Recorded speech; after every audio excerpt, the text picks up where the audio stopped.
नमस्कार मित्रांनो, शुभविवाह मालिकेच्या आजच्या भागामध्ये आता आकाश हा भूमीचा विचार करतच बाहेर बसलेला असतो आणि भूमीबद्दल काय करायचं याचे असंख्य विचार त्याच्या डोक्यामध्ये आता फिरत असतात. त्याच वेळेला मग तिथे अक्षयच्या आणि रमाच्या रूपात त्यांचे दोन मित्र आलेले असतात, जे त्याला या मोठ्या संकटातून बाहेर काढण्यासाठी तत्पर असतात. आता समोरूनच अक्षय हा आकाश असा आवाज देतो. त्याच वेळेला आकाश हा त्याच्याकडे खुश होऊन येतो आणि म्हणतो की अरे अक्षय, तू इथे. त्यावेळेला मग तो म्हणतो की हो, मी तुला भेटायलाच आलो होतो. आणि त्याच वेळेला आकाश खुश होतो आणि म्हणतो की वॉट अ प्लेझंट सरप्राईज, खरंच तुला पाहून खूप बरं वाटलं. नंतर मग अक्षय आता आकाशला मिठी मारतो आणि मिठी मारल्यानंतर तो त्याला म्हणतो की आकाश, मला बाळाबद्दल समजलं आणि म्हणूनच मी इथे आलो आहे. असं म्हटल्यावर आता इथे आकाशचा चेहरा पुन्हा पडतो, कारण बाळाचं दुःख त्याला पुन्हा आठवतं आणि रमा पण शांत असते. आकाशलाही खूप वाईट वाटलेलं असतं. आकाशच्या आयुष्यात जो काही दुःखाचा डोंगर कोसळलेला असतो त्याला जरासं सावरण्यासाठी अक्षय आणि रमा आलेले असतात. तेव्हा मग आता अक्षय म्हणतो की प्लीज तू नीट राहा. मग आता आकाश म्हणतो की अरे या ना, तुम्ही दोघं इथे दरवाजातच काय उभे आहात. आणि मग तो आता त्या दोघांनाही आतमध्ये घेतो आणि म्हणतो की प्लीज बसा ना अक्षय, रमा प्लीज तू पण बस. आता दोघंजणही बसतात. त्यानंतर मग आता अक्षय विचारतो की भूमी कुठे आहे. तेव्हा मग ती म्हणतो की रूममध्ये आहे तिच्या. नंतर मग आता आकाश हा अक्षयकडे बघतच राहतो आणि अक्षय जे काही घडलं आहे त्याबद्दल त्याला विचारतो. नंतर आकाश त्याला एक एक गोष्ट सांगायला सुरुवात करतो. आकाशच्या चेहऱ्यावर खूपच टेन्शन असतं. तर इथे जेव्हा भूमी हे शुद्धीवर येते त्याच वेळेला ती शुद्धीवर आल्यानंतर ती एका तिच्या उशीशी खेळत असते आणि ते उशी बाळ समजून त्याला ती अंगाई गात असते. आणि नंतर आकाश जेव्हा पहिल्यांदा तिला हे सगळं भेटायला गेला तेव्हा मग भूमी त्याला म्हणते की आकाश, अरे अभिनंदन, तू बाबा झाला आहेस आणि बघ आपलं बाळ, आपल्याला मुलगी झाली आली. असं म्हणून आता ती आता त्या बाळाला म्हणजेच उशीला जेव्हा आकाशला पहिल्यांदा दाखवते ते पाहिल्यानंतर आकाशला खूपच मोठा धक्का बसलेला असतो. मग भूमी म्हणते की आकाश, बघितलंस का, आपल्याला मुलगी झालेली आहे. असं म्हणून आता भूमी ही आकाशला त्या बाळाला दाखवते. त्याच वेळेला इथे आकाशलाही फार मोठा धक्का बसलेला असतो आणि आकाश हा म्हणतो की खरंच तुझंही अभिनंदन भूमी, तू पण आई झाली आहेस. आणि हे ऐकल्यानंतर रमाच्या डोळ्यात मात्र आता पाणी येतं. नंतर जेव्हा भूमी बाळाला घरी घेऊन येते तेव्हा बाळाचं आणि भूमीचं रागिनी आत्याने केलेलं स्वागत. त्यानंतर भूमी आकाशला म्हणते की आकाश, अरे बाळासाठी लक्ष्मीची पावलं कुठे आहेत, कारण ते बाळ लक्ष्मीच्या पावलांनी भाग्यलक्ष्मी म्हणून या घरामध्ये येणार आहे, तर बाळाला आपण तसंच घरात घेऊया ना. असं म्हणून आता आकाश आणि भूमी हे चक्क बाळाला लक्ष्मीच्या पावलांनी घरामध्ये घेऊन आलेले असतात आणि भूमी आणि आकाश तसेच बाळाला घेऊन आलेले असतात. हे सगळं आता आकाश हा सांगतो आणि त्यानंतर भूमी ही आकाशबरोबर सगळं घर बाळाला दाखवते आणि म्हणते की बाळा, हे बघ, सगळ्याजणांचं तुझ्यावर खूप प्रेम आहे, परंतु ना बाबांना काही कळतच नाही. बाबांचं ना खरंच आपल्यावर प्रेमच नाही आहे. म्हणजे इतकं पिल्लू लहान येणार होतं घरात, तर थोडीशी तरी सजावट करायची ना. असं म्हणून भूमी नाराज झालेली असते. नंतर आकाश त्याला पुढच्या गोष्टी सांगतो की भूमी ही बाळाभोवती अगदी मग्न झालेली आहे, तिला काही सुचत नाही आणि त्यामुळे बाळ हेच तिचं विश्व झालं आहे. शिवाय आकाश, बाळासाठी तू खेळणी आणि पाळणा देखील घेऊन ये, असं भूमीने आकाशला सांगितलेलं असतं. आणि नंतर ती म्हणते की जर आज बाबांनी खेळणी नाही आणली ना तर मग बाळ रुसेल हा. असं म्हणून आता ती सगळ्या काही गोष्टी आकाशकडून बाळासाठी करून घेत असते. आणि त्यानंतर मग आता जेव्हा पारितोषचा फोन आला होता त्याच वेळेला जेव्हा तिकडच्याच रडण्याचा बाळाचा आवाज आला तेव्हा मात्र भूमी खूप बेचैन झालेली असते आणि भूमी ही तिला असं वाटत असतं की माझंच बाळ मला जणू बोलावते. आणि म्हणून आता भूमीला त्या सगळ्यामुळे खूप वाईट वाटत असतं. आणि त्याच वेळेला इथे भूमी ही खूप डिस्टर्ब झालेली असते. त्या बाळाशी माझं काही कनेक्शन आहे का, असं भूमीला इथे वाटलेलं असतं. म्हणून भूमीला खूप त्रास झालेला असतो. आता भूमी म्हणते की आकाश, अरे असं वाटते ना मला की माझंच बाळ मला बोलवते. आकाश, असं काहीतरी वेगळंच मला जाणवतंय. असं म्हणून भूमी आता या सगळ्या गोष्टींमध्ये डिस्टर्ब झालेली असते. आता घडलेला सगळा प्रकार आकाश हा अक्षय आणि रमा यांना सांगतो आणि हे ऐकल्यानंतर आता त्यांनाही खूप मोठा धक्का बसलेला असतो. भूमी ज्या प्रकारे कोणत्या मानसिक अवस्थेतून जात असते ते पाहून त्यांनाही खूपच वाईट वाटत असतं.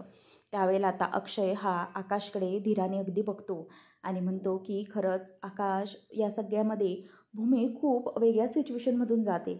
भूमीने तिचं बाळ गमावलं आहे याचा खूप मोठा धक्का तिला लागला आहे. परंतु आकाश, मी तुला नक्कीच समजू शकतो तुला काय वाटत आहे ते. म्हणूनच आम्ही तुला भेटायला आलो आहे. खरं तर असं बोलू नये की तुला या कारणासाठी भेटायला आलो आहे, परंतु भेटून तुला बरं वाटेल असं वाटलं म्हणून आलो. नंतर मग रमा म्हणते की कसं आहे ना आकाश भाऊजी, आपल्याला आपली व्यक्ती म्हणजेच आपलं बाळ वगैरे सोडून गेलं, ते सगळ्याचं दुःख काय असतं ते मी नक्कीच समजू शकते. ह्यावेळेला तुम्ही दोघंही कुठल्या परिस्थितीमधून जात असाल ना ते मला नक्कीच कळतं आहे. परंतु खरंच या सगळ्यामध्ये भूमी ही खूप जास्त सफर करत असेल. त्यावेळेला अक्षय म्हणतो की हे बघ आकाश, मला कळतं आहे की तुझ्यावरही दुःखाचा डोंगर आहे, परंतु तूच या सगळ्या गोष्टीतून भूमीला सावरलं पाहिजेस. तूच तिला या सगळ्या संकटातून बाहेर काढलं पाहिजेस. काही झालं तरीही भूमी ही यातून बाहेर आलीच पाहिजे आणि ते सगळं तुझ्या हातात आहे. म्हणून मित्रा, तुला खूप स्ट्रॉंग व्हावं लागणार आहे. आकाश, हे तुला दुःख विसरून भूमीला साथ द्यावी लागणार आहे. त्यावेळेला आता आकाशही त्याला हो असं म्हणतो.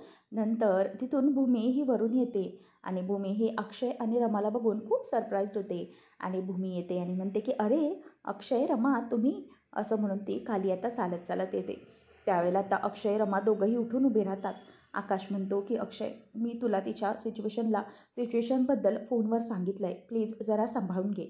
आकाशला आता खूप वाईट वाटत असतं. अक्षय त्याला धीर देत म्हणतो की काळजी करू नकोस, मी सगळं काही सांभाळून घेईन, प्लीज टेन्शन घेऊ नकोस.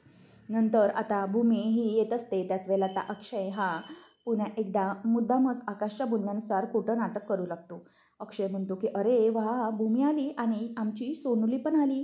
तेव्हा मग भूमी म्हणते की बाळा, बघितलंस का तुला भेटायला कोण आलं आहे ते? अरे बाळा, तुला भेटायला अक्षय काका आला आहे आणि रमा काकी आली आहे. बघ बघ किती छान आहेत ते दोघंजणं, असं म्हणून आता ते बघायला सांगतात. तेव्हा रमा म्हणते की अरे वा, आपली भाचीच आहे ना ही, खरंच खूप सुंदर आहे. काय आमची भाचीबाई, काय म्हणताय? नंतर मग आता अक्षय हा तिच्या चेहऱ्यावरून म्हणजेच त्या उशीच्या चेहऱ्यावरून अगदी निरागसपणे हात फिरवतो, कारण त्यालाही बिचाराला खूप वाईट वाटत असतं. मग रमा म्हणते की माझी भाची आहे. तेव्हा अक्षय म्हणतो की असेल तुझी भाची, पण माझी पुतणी आहे ती पुतणी, कळलं का? आमची पुतणीबाई आहेस तू, असं म्हणून आता तो तिच्या उशीवरून त्या हात फिरवत असतो. त्यानंतर मग भूमी खूप खुश होत असते. ज्या प्रकारे अक्षय आणि रमा तिच्या त्या बाळाला जवळ घेत असतात आणि प्रेमाच्या गप्पा मारतात ते पाहून तिलाही बरं वाटतं. नंतर मग भूमी म्हणायला लागते की 1 मिनिट प्लीज थांबा हां. बघा, ही रडायला लागली. जरा कोणी अनोळखी चेहरा दिसला की या मॅडमला अगदी रडूच कोसळतं, असं म्हटल्यावर आता भूमी ही म्हणते की 1 मिनिट तुम्ही प्लीज इथे बसा, मी ना जरा हिला शांत करून येते. असं म्हणून ती आता बाजूला घेऊन जाते आणि नवीन चेहरे बघितल्यामुळे रडायला लागलं बाळ, असं म्हणून ती बाजूला घेऊन जाते आणि ओ रे बाळा शांत हो, असं म्हणून ती शांत करत असते आणि बाळाला तिथेच बाजूला घेऊन ती गप्प असते. तेव्हा रमा म्हणते की भूमी खरंच तिच्या या विश्वामध्ये खूप रमलेली आहे आणि ती या विश्वात इतकी रमली आहे की तिला ते बाळ म्हणजेच तिचं सगळं जग वाटतं आहे. परंतु तिला जर हे सगळं कळलं की ती जे काही करते ते खोटं आहे, तर तिला हे सगळ्याचा खूप मोठा धक्का बसेल. भूमी एक आई आहे आणि तिच्यामध्ये सगळं काही सहन करण्याची ताकद आहे, परंतु ती आता एक गोष्ट नक्कीच विसरणार नाही की तिचं बाळ हे तिचं विश्व आहे. तिने तिचं बाळ गमावलं याचा खूप मोठा धक्का तिला बसला आहे आणि त्यामुळे ती अशी वागते आहे. परंतु काही झालं तरीही देवी आई ही भूमीला नक्कीच शक्ती देईल. तिच्यामध्ये जे काही जगतमातेचं रूप आहे ना ते नक्कीच बाहेर येईल, परंतु भूमीमधला जो काही आशावाद आहे तो संपलेला नाही आहे. तिच्यामध्ये बाळाबद्दलच्या ज्या काही होप्स आहेत ना ते अजूनही जागृत आहेत आणि मायेच्या भावना अजूनही मेलेल्या नाहीत. याचा अर्थ की भूमी पुन्हा एकदा आई होऊ शकते आणि पुन्हा एकदा ती बाळाला जन्म देऊ शकते. तिच्यामध्ये मातृत्व अजूनही जागृत आहे, असं रमा सांगत असते. आणि नंतर ती म्हणते की काही झालं तरीही देवी आई तिला निराश करणार नाही. आई ही कधीही हरू शकत नाही आणि भूमी ही एक आई आहे आणि म्हणूनच ती कधीही हरणार नाही. ती सदैव तत्पर राहणार आणि ती तिच्या बाळासाठी कायम जागृत राहणार, असं सगळं आता रमा सांगत असते. आणि त्यावेळेला अक्षय देखील आकाशला म्हणतो की हे बघ आकाश, आम्हाला कळतंय की तुला जो काही त्रास होतोय तो, परंतु तू या सिच्युएशनमध्ये अगदी स्ट्रॉंग राहा. भूमीला आम्ही बघितलंय, खरंच भूमी ही खूप वेगळ्या अवस्थेतून जाते. तिला खरं सावरण्याची खूप गरज आहे. खरं तर हे बोलायला नको की आम्ही तुला या अवस्थेसाठी भेटायला आलो, परंतु थोडं काय होईना तुझं दुःख आम्ही शेअर करण्यासाठी आलेलो आहोत. अक्षय हा आकाशला सांगतो की एक गोष्ट सांगतो तुला मी. कसं आहे ना, आकाश प्रकाशाचा वेग हा जास्त असतो. त्याच्यापेक्षाही आईने आपल्या बाळाला मारलेल्या हाकेचा आवेग हा त्याच्यापेक्षा अधिक जास्त असतो. त्यामुळे आकाश एक गोष्ट लक्षात ठेव, जसं तुम्ही दोघंही बाळासाठी हाक मारताय, भूमी आणि तू बाळासाठी आतुर आहात ना, ज्या पद्धतीने बाळापर्यंत आणि देवापर्यंत तुमचा हा आवाज हा नक्कीच जातोय आणि देव हा तुमची जी इच्छा आहे ना, तो नक्कीच पूर्ण करणार आहे. मला माहिती आहे किती काही झालं तरीही तुम्ही दोघं पुन्हा एकदा आईबाबा होणार आहात. काही झालं तरीही भूमी आणि तू पुन्हा एकदा तुझ्या पदरामध्ये ते बाळपणाचं सुख देव नक्की टाकणार आहे, कारण तुझी हाक ही देवापर्यंत नक्की जाते. त्यावर रमा म्हणते की हो, हे खरं आहे. तुम्ही तोपर्यंत धीर सोडू नका. आणि भूमी पण या सगळ्यामधून कधीही धीर सोडणार नाही. आणि भूमीला देव सगळं काही व्यवस्थित देईल. आणि तिची अजूनही आईमधली जी आई होण्याची इच्छाशक्ती आहे ना, ती अजूनही जागृत आहे. आणि ते इच्छाशक्तीचंच बळ देवी आई नक्की तिला देईल. आणि ज्या प्रकारे ती ह्या खोट्या बाळाच्या विश्वामध्ये रमते ना, त्यामध्ये तिची इच्छाशक्ती ही जागृत आहे. आणि ती पुन्हा एकदा आई होऊ शकते हे तिला जाणवलं आहे. म्हणूनच ती त्या बाळामध्ये खोट्या विश्वामध्ये रमते. परंतु काही झालं तरीही तिची ही इच्छाशक्ती कधीही मोडून देऊ नका. आणि तिने अजूनही होप सोडलेले नाही आहेत. त्यामुळे ती या सगळ्या विश्वामध्ये रमते. परंतु लवकरच तुमच्या पदरातही ते सुख येईल. त्यामुळे तुम्ही धीर सोडू नका. दोघेही असेच एकमेकांसाठी खुश राहा आणि एकमेकांना सांभाळत राहा. असं म्हणून आता अक्षय आणि रमा त्याला सल्ला देतात. आणि नंतर आकाश हा आणि अक्षय हे सगळेजण भूमीजवळ येतात. तेव्हा मग रमा ही बॅगेतून काहीतरी काढते आणि भूमीला म्हणते की भूमी हे घे. त्यावेळेला भूमी देखील उठून उभी राहते. आणि रमा ही भूमीला म्हणते की हे तुझ्यासाठी आम्ही आणलं होतं. देवी आईची मूर्ती. देवी आई तुझ्या आणि तुझ्या बाळावरील सगळी काही संकट दूर करेल आणि लवकरात लवकर तुमचं सगळं काही व्यवस्थित होईल. तेव्हा मग आता भूमी ही तिच्याकडे बघतच राहते आणि म्हणते की आकाश जरा बाळाला घेतोस का, असं म्हणून आता ती आकाशजवळ बाळ देते. आणि मग रमाकडून ती देवी आईची मूर्ती ती घेते. आणि नंतर मूर्ती घेतल्यानंतर ती म्हणते की रमा, खरंच खूप सुंदर आहे गं ही मूर्ती. आणि मग ती त्या देवीचा अगदी आशीर्वाद मनापासून घेते. आणि आकाशला म्हणते की आकाश बघ किती सुंदर आणि छान रूप आहे देवीचं, असं म्हणून आता ती आकाशच्याही डोक्याला ती देवी आईची मूर्ती लावते. आणि नंतर स्वतःच्या बाळाच्या म्हणजेच त्या उशीच्याही डोक्याला ती देवी आईची मूर्ती ती लावते. आणि नंतर मग आता आकाशला अक्षय म्हणतो की बरं चला आता आमची निघण्याची वेळ झाली आहे. तेव्हा मग आता भूमी आणि आकाश दोघंजणही म्हणतात की काय अरे तुम्ही इतक्या लवकर कशासाठी निघताय. आणि आकाश म्हणतो की खरंच तुम्हाला भेटून फार बरं वाटलं. मग आता अक्षय म्हणतो की आम्हाला निघायला हवं. भूमी म्हणते की तुम्ही इतक्यात का निघताय, अरे तुम्ही काही खाल्लेलं देखील नाही आहे, असेच निघू नका, थांबा. मी तर म्हणतोय की 1-2 दिवस थांबा ना, असं ते सांगत असतात. तेव्हा अक्षय म्हणतो की आता तुम्हाला बरं वाटलं ना, मग बस झालं. मग आता आम्ही निघतो आणि पुन्हा येऊच. तेव्हा मग अक्षय म्हणतो की कसं आहे ना, पुण्याला पण पोचायचं आहे ऑन टाईम आणि त्यामुळे मला निघायलाच पाहिजे. त्याच वेळेला आता अक्षय म्हणतो की येऊ, पुन्हा कधीतरी येऊ, नक्कीच येऊ, तोपर्यंत सोनुली मोठी झालेली असेल ना, असं म्हणून आता तो तिथून निघत असतो. आणि अक्षय हा आकाशच्या खांद्यावर हात ठेवून म्हणतो की आकाश अगदी व्यवस्थित राहा, काळजी घ्या एकमेकांची, असं म्हणून आता ते तिथून अक्षय रमा दोघंही बाळाला बाय करून देखील निघतात. आकाशला आता खूप वाईट वाटत असतं, परंतु अक्षय होत हा त्याचे डोळे अगदी शांत करतो आणि म्हणून त्याला निघून जातो. आणि नंतर आकाश आणि भूमी एकमेकांकडे बघत असतात. आकाशला आता एक वेगळीच दिशा मिळालेली असते आणि त्याला आता बरं वाटलेलं असतं की काही झालं तरीही आता लवकरात लवकर माझी भूमीही बरी होणार, एक आशा त्याला मिळालेली असते. नंतर भूमी म्हणू लागते की आकाश अरे ही मूर्ती मी देवाऱ्यात ठेवते, किती सुंदर वाटते. नंतर ती मूर्ती ती देवाऱ्यात ठेवते. आणि नंतर आकाशला म्हणते की आम्ही ना आता मी आणि बाबांशी कट्टीच घेणार आहे. बाबांनी आपल्याला अजून पाळणा देखील आणलेला नाही आणि खेळणी देखील नाही आणली. त्यामुळे ना आता आपण ना बाबांशी बोलूयाच नको, बाबांशी ना आपण आता कट्टीच घेऊया, असं म्हणून भूमी ही बाळाला म्हणजेच त्या तिच्या खोट्या खोट्या काल्पनिक बाळाला घेऊन निघून जाते. आणि आकाश हा तिथेच उभा राहतो, कारण आकाशला त्या उशीसाठी काय मी पाळणा आणू अशी सिच्युएशन त्याची झालेली असते. कारण काही झालं तरी ते पाळणे आल्यामुळे त्याला आणखी वाईट वाटणार असतं. परंतु आकाश ठरवतो की भूमीच्या ज्या काही सगळ्या इच्छा आहेत त्या मला पूर्ण करायच्याच आहेत. नंतर इथे आता बाळ म्हणजेच भूमीचं जे बाळ असतं पारितोषजवळ ते शांत झालेलं असतं. नंतर आता पारितोष म्हणतो की बघितलं कसं लबाड बाळ आहे ते, आता कसं शांत झालं. तेव्हा मग अबोली म्हणते की बरं झालं बाबा शांत झाली, नाहीतर मला कळतच नव्हतं हिला कसं शांत करायचं आहे. त्याच वेळेला इथे आता तो म्हणू लागतो की काळजी करू नकोस, खूप हुशार आहे ती. नंतर पारितोष त्याला म्हणत असतो की अरे आपण लवकरात लवकर त्या आकाशला आणि भूमीला भेटायला जाऊया. तेव्हा मग अबोली म्हणते की कधी जाणार आहेस तू आम्हाला घेऊन. त्याच वेळेला मग आता तो म्हणतो की आपण ना उद्या माझी एक महत्त्वाची मीटिंग आहे आणि ती मीटिंग संपली ना की मग आपण परवा जाऊया. कसं आहे ना बाळालाही भेटता येईल ना तिकडे आणि त्यांनाही सरप्राईज होईल. म्हणजे कसं आहे बघ ना किती योगायोग आहे, तिकडे त्यांना मुलगी झाली आहे आणि आपल्यालाही ते सरप्राईज गिफ्ट म्हणजे मुलगीच सापडली आहे. किती योगायोगाची गोष्ट आहे ना ती. तेव्हा मग पारितोष म्हणतो की हो पण बघ ना की कशी एकटक कुठेतरी तंद्री लावून बघते, म्हणजे किती रडत होती आणि एकाएकी आता बघितलं कशी शांत झाली ती. तेव्हा अबोली म्हणते की हो रे बाबा बरं झालं ती शांत झाली आणि किती रडत होती मगाशी ती. असं म्हणून ते दोघंही आता एकमेकांकडे बघतात आणि नंतर आता पारितोष तिला सांगतो की बरं डन झालं, उद्याची माझी खूप महत्त्वाची मीटिंग आहे, ती झाली की त्यानंतर मग आपण नक्कीच आकाश आणि भूमीला भेटायला जाऊ.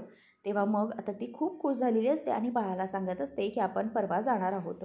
नंतर पौर्णिमाची नुसती लाहीलाही होत असते. तेव्हा नीलांबरी म्हणते की नक्की काय चाललंय पुन्नू तुझं, अगं काय करतेस काय तू. तेव्हा मग पौर्णिमा म्हणत असते की आई अगं भूमीपर्यंत हे सत्य कसं पोचवावं त्याचाच तर मी विचार करते ना. तेव्हा मग नीलांबरी म्हणते की हो ना अगं त्या दिवशी तू तिला सत्य सांगणारच होतीस, परंतु ऐनवेळेला ती मध्येच येऊन मानसी तडमडली ना, त्यामुळे हा सगळा प्रॉब्लेम झाला. त्याच्याचमुळे तर हे सगळं घडलं. नंतर मग त्यांना घडलेला सगळा प्रकार आठवतो की कशाप्रकारे मानसी ही पौर्णिमाजवळ येते आणि पौर्णिमा तिला म्हणते की मानसी तू माझ्या नादाला लागू नकोस हां. तेवढ्यातच आता पौर्णिमा ही उभी असताना मानसी तिच्या कानाखाली वाजवते आणि म्हणते की तुला सांगितलंय मी सांगायचं नाही तरी तू कशाला सांगितलंस. त्यावेळेला मग आता हे सगळं आता पौर्णिमाला आठवतं. पौर्णिमा खूप चिडलेली असते. ती म्हणते की काही झालं तरीही मी आता भूमीच्या कानावर ही गोष्ट घालायला सांगणारच. भूमीला ही गोष्ट समजली पाहिजेच म्हणून ती आता खूपच जास्त आनंदामध्ये असते. तेवढ्यात आता पौर्णिमा म्हणते की आई पण ही गोष्ट सांगायची कशी. सतत कोणीतरी त्या भूमीच्या आजूबाजूला असतं, तडमडत असतात, तिच्यापर्यंत ही गोष्ट पोचवायची कशी. तेवढ्यात रागिनी येते आणि रागिनी म्हणते की हे पौर्णिमा चल एक काम कर आता पटकन मला तुझा एक दागिना दे. त्यावेळेला आता लगेच नीलांबरी म्हणायला लागते की दागिना अहो त्या दिवशीच तर दागिना घेऊन गेला होतात ना, आता कशासाठी हवा आहे. तेव्हा मग ती म्हणते की हे बघा मी काय करते ते मला कोणाला सांगण्याची गरज नाही, त्यातच तुम्हाला तर सांगण्याची त्याहूनही नाही, त्यामुळे जरा तुम्ही शांत बसा.